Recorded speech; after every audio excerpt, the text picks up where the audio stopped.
Welcome to the first official week of Season 1 2023 in iRacing, and here is your Week 1 BOP tier list video. This week's data was captured Thursday afternoon CST using the iRacing Reports Discord, link below. And just a quick note before we begin, for those new to this tier list series who might want to know a little bit more about the backstory of how I make these lists, go check out my Season 3 Week 1 video for a quick summary, or even a more in-depth breakdown in my very first video on the series back in December 2021, and I'll have a link up in the corner.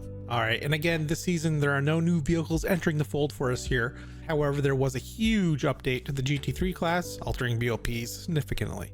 But before we get there, let's start off by taking a look at the Touring Car Challenge. This week it's at Interlagos, which is the first time at this track in at least 2 seasons. And for the fixed series, well, started off the season, not much has changed with the BOPs, which to be fair, graded out pretty well overall last year.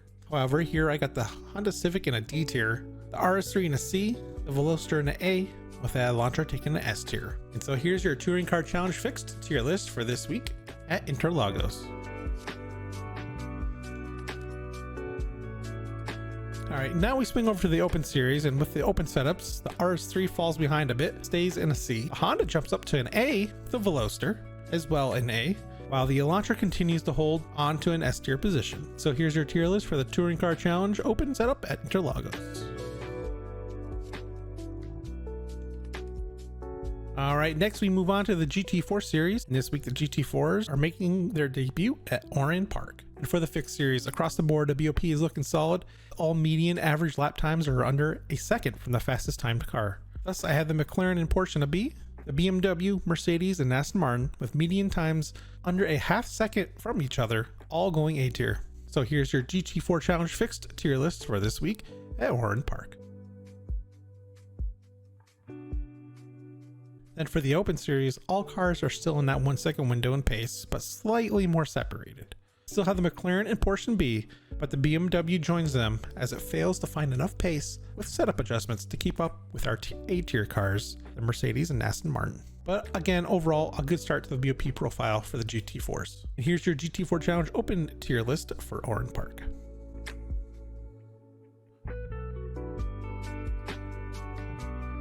And just a quick note, if you're enjoying this BOP video, drop the hammer on that like and sub button if you haven't already.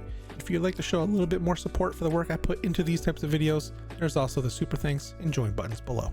Alright, the one everyone is waiting for, the GT3 Challenge Fixed, which starts the season off Temple Speed Monza, putting the straight line speed of these new and improved cars to the test right out of the gate. Now, if you're somehow not aware, a magnitude of changes occurred with the GT3s at the start of the season, with these changes ranging from new tire models, affecting everything about the tire down to how each car handles and feels, not to mention specific BOP adjustments as well. So let's see how they did. And with 8 cars, it's always hard to fully balance perfectly, but it looks like at least at Monza, the BOP is perfectly tight. 6 of the 8 cars have median average race lap times falling in that 1 second window as measured from the fastest lapping car in the group. However, how the mighty have fallen as last season's S-tier Supreme car, the Porsche, falls to D-. Then just at the border is the Ford going C. Next up I have the BMW, the other strong performer from last season, going C+. Then I have the Mercedes, Lamborghini, and Audi all in B tier, with that Ferrari and McLaren coming out together in A tier. So here's that GT3 Challenge fixed tier list for Monza.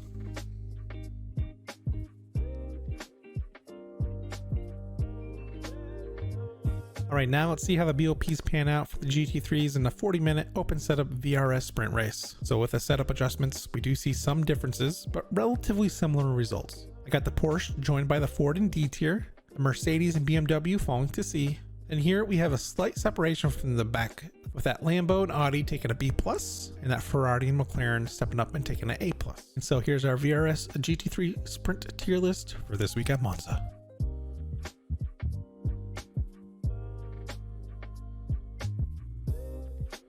Alright, staying with open setup GT3s, so you look at IMSA Hagerty series, which goes to Interlagos, and is minus the McLaren this season. So at Carlos Pace, certainly a very different track to Monza, being in a higher elevation and a little bit more technical. And as such, we see very different and varying results here.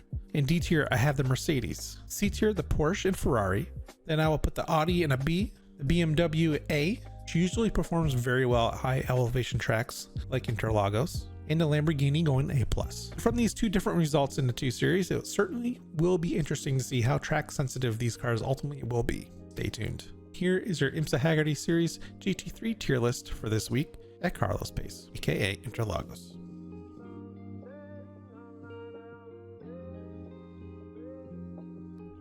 And last but not least, I'll quickly hit the European Sprint Series, which goes to Hockenheimring. However, do note data points for most of the cars are pretty low and not really worth analyzing, unfortunately, this week, as most in the series are likely driving that new BMW hybrid prototype. But here's the chart as it stands so far for those that are still interested. And there you have it, folks. Please go check out one of my other most recent videos up in the right hand corner, and I do stream some of my longer official races and league racing here and other various games outside of racing over my other YouTube channel. Links below for that, as well as my other socials. Until next time, safe driving.